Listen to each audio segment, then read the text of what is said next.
we're going to start winding down there. So I'd like to bring out some stats. The Elder Tahar mentioned lithium. So I said, okay, let me do some fact checking on that lithium. What is because there's supposed to be in Venezuela, there's a whole heap of, it's called resources. Resources. I tapped it in. Lithium, what is the lithium triangle? Right, the Spanish region of the Andes that is rich in lithium reserves. You see? Right, encompassed by the borders of Argentina, Bolivia, China. The lithium in the triangle is concentrated in various salt plains that exist along with, big word, desert and neighboring areas. Where's the point? Lithium triangle spanning Argentina, China, and Bolivia contains 60 to 70% of the world's lithium reserves. In recent years, this region has become a local point of, enough said, that's the point. And lithium, as far as I know, as a matter of fact, I got it. Let's fact check it. What the uses. What is it used for? You're on it. He was on it. That's the tech man. Go on. So it says in the AI overview, lithium's primary use is in rechargeable batteries, right, for electronics, electric cars. Yep, it says it here, electric vehicles. It says, but it's also crucial for heat-resistant glass, ceramics. It says high-performance lubricants. It says lightweight metal alloys, aerospace, trains. Even says this as a mood stabilizer in medicine for bipolar disorder. So even ESO uses it as medicine. Shit, let me grab one of my stones for that. Because I'll be learning more about my stones. By the way, I must push this stone just a little bit. Obviously we're just learning. This is clear quartz. Ooh. When you just read that about mood stabilizer. Yeah. This is known as the master. Just a little push, a little plug in here. The master healer, clear quartz. So there's a so they can see it. For those that are into the stones, everything ain't for everybody. But as you just read, mood stabilizer. There's a lot of things that we know of, and you say yes, but there's a lot more that Most High is going to reveal to us about what we may have, the herbs we may have in our kitchens, some of the foods, some of the stones, some of the.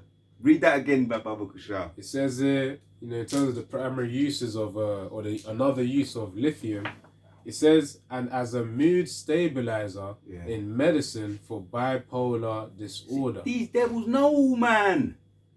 These devils know. You see, oil. Yes, oil. In Venezuela, there's oil. There's gold, copper, very valuable metals. But lithium powers phones as well. There's a lot of other things that they ain't going to put everything. Some of the things they want to keep for themselves. Some of the secrets behind it, what it's used for. Remember I told you about one of my favorite, it's kind of old, but I'm going to bring it up. $6 Million Man, right? When I watched that, I was young. I just been thinking about when we're going to get the new bodies. But anyway, right, the point is, when he was one of the series was called he had to be a fugitive.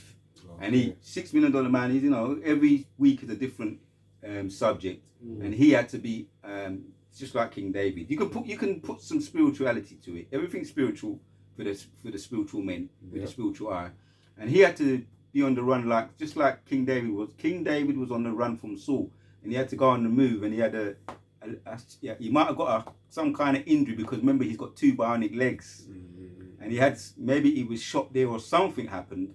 And it affected one of his bionic legs, and he asked one of his women, to go to the hardware shop, because when we may go to the full supply because of the flesh, the so-called doctor, for plasters and whatever the case is. Yeah. When you got bionic legs, you have to go to the hardware man. And he asked for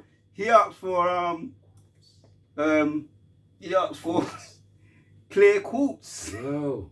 Clear quartz. So you make of it what you want to make of it, to fix his bionic leg. Yeah. So if we know a little bit about clear quartz, it's very similar to that. There's other things that it's used for that we're yet to find out. that even Esau don't know. They know some shit. He's wiser than Daniel. That's in Ezekiel 28. But he don't. Most I ain't tell him everything. No. But we're gonna know. He's gonna reveal everything to us. And did he go to the moon? No, he never went to the Apollo Creed or Apollo 19 or Apollo 13. They say 19. That was around 1979. They say Apollo. He went to the moon. He didn't go to the most size. He's pointing at the boundaries that he cannot pass. You can talk about the moon, but there's a lot of other things too. Mosai put a seal on him, a cap on him. So we have got them now. As brothers know, you know I'm going to get into the herbs. Not now, but we always talk about the herbs among ourselves anyway. Because that was from the Lord. So I've made the point. If there's any more there, you can bring it out too. One thing is a priest I was looking for. You looking for something? All right. So let's get. So we just finished Revelation. Let's get Revelation 6. So let's get Daniel 7. All right. And then anybody can hold Daniel 4. You hold Daniel 4. Daniel 4. Okay, brother. Daniel 7. And then that's the point. We don't want to overcrowd it. We brought out 2 articles. We would have been there. We could have brought out more. There's too much. And you can keep up. You can do the videos on it. You know, as you do your research, as the information come forth. Breaking news, as the elder apostle, he'd be setting the example on that. As soon as it's up there, breaking news, and he'd be breaking it down. Daniel chapter 7. Yeah, you read it in Revelation 17. Oh, this is basically it's touching on the same point. We'll start from verse 1 or no, you can go to hold on. Yeah, that's it. 7:20. Right, Daniel 7 and verse 20. It says here, and of the 10 horns that were in his head, and of the other which came up, and before whom 3 fell, even of that horn that had eyes and a mouth that spake very great things. Yes, that horn again. That horn is America. God. Right. We made a point earlier. You got the 10 horns, which are, you made the point earlier on, which are the UN, NATO and the UN, and they had a conference, and they're now disunited. Once upon a time, they had, they were speaking in agreement. Yeah. So they're now disunited. And what's coming out? Read that point again. It says, and of the 10 horns that were in his head, and of the other which came up, and before whom three fell, even of that horn that had eyes and a mouth that spake of very great things, whose look was very stout. Right, that's it once again. Yep, that's America. And now we've got that's their attitude. We're gonna go over here with the hammer. We're gonna smash it up. Venezuela, and apparently he wants to. I think he might have already did it. Bomb Iran, which if he does that, Russia and Iran are business partners. Yeah. And then you're gonna wake the sleeping giant if you do that, which you're gonna do that, because that's in line with prophecy. So do what you gotta do. Nero, which is here described as a little hornbeam, and what did it say? What else did it call him? Describe him as? It says a stout. Yeah. It says a look was more stout than his fellows. If you pull up, if you just pull it up for comedy purposes or even for educational purposes, Trump's funniest moments. Don't do it. You see what he'd be pushing in front of those. And he always wants to be in the front, and he be doing, and if watch his brothers do, watch what's his name, Godfrey do impersonations of him. Have you seen it? He does it really well. And there's another one, Britney impersonation, and also Britney Spears, Aries Britney. He does very good impersonations, but it gives you the idea, it lets you know he's stouter than his brethren, man. Yeah. So that's Daniel 7 is breaking it down. Prophecy again. So you get the real word. Anybody can bring out any other precepts, and we can kind of start winding down. Anybody got any closing statements? I think the point was made. We brought out some statistics and done some brought out some receipts as well. Yeah. Oh, we can actually bring out Revelation. I had that one in mind to bring out. What's 6? Yeah, you can bring out that one, Revelation 12 and 12, and anybody else got any precept, we can wrap it up. It's about that. It's about just over an hour. We hit the points, Lord willing. Lord willing, it was edifying to sincere came out there. Why? He's basically telling us why is he acting like a madman. Revelation 12 and 12. Oh yeah. Right, so this is Revelation chapter 12. Hold on, so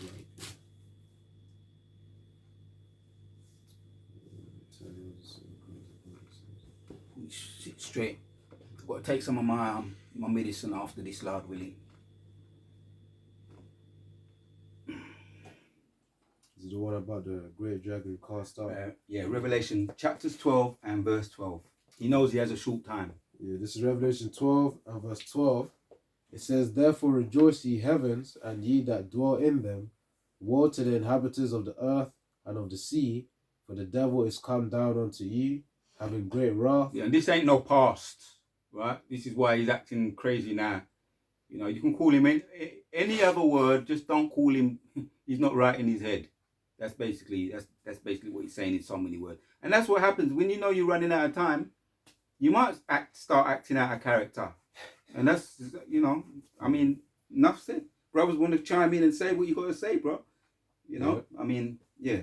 So it says in Revelation 12 and 12, "Therefore rejoice, ye heavens, and ye that dwell in them. Woe to the inhabitants of the earth and of the sea, for the devil is come down unto you, having great wrath." Mm-hmm. You know, we're in the beginning phases of that, by the way. You know, Trump's just stretching his arms right now. Yep. That says, "Because he knoweth that he hath but a short time." And remember, despite all these wars happening as well, proxy wars, little, skirmishes, all these wars, seditions, yeah. Go on. The MOTV still got to come first before. Yeah. For the grand finale. Yeah. Yeah, for WW3. Yeah, that's right. Wall. Yeah. Third wall. That's Revelation 13. Yep. Come on. So we're preparing what to do, right? No temptation, right? The hour of temptation. We're preparing, and this is preparing us too, because we're on our toes once again, keeping up on our watch. Mm-hmm. These are faith strengtheners. Just to add to that, what you just said. These are all faith strengtheners, not the opposite way around. These are faith strengtheners, building blocks to the grand finale. Yeah. I've said all what I needed to say, man. If anybody, if you've got any closing, you got a closing precept? All right, you can close with that. Obadiah 3 verse 4. 3 verse 3 to 4. "The pride of thine heart have deceived thee, thou that dwellest in the clefts of the rocks, Break it down. whose habitation is high, that saith in his heart, Close out. Who shall bring me down to the ground? Though thou exalt themselves as an eagle, and though thou set their nest among the stars, thence will I bring thee down, saith the Lord." Come on. So pretty much, that goes into Esau's pride getting humbled. But Balkshaw, can you read Obadiah 1 and 3 again? Okay. Just verse 3, and then I'll speak on that one. Obadiah 1 and 3, yeah? Yeah, Balkshaw. Yeah, but Esau's pride, man, because Esau, not just Trump as well, but the men that are around about him, they always speak on a whole load of pride, but they speak from a manner, a state of pride, and of course that's what Yahweh Shem Yahshua is going to humble as well. Despite it being in their nature to do so, to be prideful. Yeah. Because they haven't really been punished. Yep. Sentenced against the evil work, yep. Not being done speedily. They're still going to be. It's a great humbling. You can see it that way. Right, 3 again, it says. Mm-hmm, yeah. Obadiah 1 verse 3. "The pride of thine heart have deceived thee. Thou sayest that thou that dwellest in the clefts of the rocks." Yeah, because that's Esau's origin, man. Those Caucasus Mountains, man. Esau. That's why it says dwells at the clefts of the rock, man. That's another reason why the scriptures also refer to him as the basis of all men. Even quite literally because of him dwelling in the rocks. He's a base man, but also it reflects his intelligence too. the thing is, the nations see him as intelligent because he's in rulership, but that's because the Most High has raised him up, especially above Jake. When Jake is in rulership, you will see true intelligence. But yeah, Baruch verse 4. Verse 4. Yeah. Thou exalt him thyself as an eagle, and though thou set thy nest among the stars, thence will I bring thee down, saith the Lord. Yeah, it's quite literally as well, because, America, that's likened as an eagle too. In terms of their mentality, the top of the top apex, I was going to say apex predator, but in terms of the birds, that's one of the more prominent birds. Yeah. It also says one of the highest soaring birds is the eagle. Yeah. And I think in close competition is the peregrine falcon. Peregrine falcon. Someone that used to fly kites, I studied a little bit of that. Cool. Yeah, but it's known. The eagle is known for soaring, one of the highest birds, soaring the highest on the thermals. It flies way higher than a pigeon, man. Yeah. But yeah, Baksha, one more time. Yeah, Obadiah 1 verse 3. 4. Yeah. Thou exalt thyself as an eagle, and thou set thy nest among the stars. So look, on that point, that nest among the stars, man, that's referring to the space stations. Esau's even had ambitions to have space hotels as well, but nevertheless, when the chariots come by, as you said, Aria, it's all going to get cleared up. The satellites, whatever space stations that they build, because I believe they want to also build some stuff for the AI data centers. Yeah. They're going to need all of that for the chip system and all that. All that's going to be destroyed, man. That's the point. Well, should I just continue to say that? Yeah. Lord willing, we can touch on that in some future videos. We got to get into that. Yep. Thence will I bring thee down, saith the Lord. And that's it. That's simple as it is, man. The chariot's going to come by, Yahushua's going to come by, Esau's pride is going to be shattered, and then that's the end of Esau. He's going to go from riches to rags, as Zakim said. So, Yaratazar, you found it edifying, Yahbashim Shah Brakatha, and Shalom, Shalom. Shalom.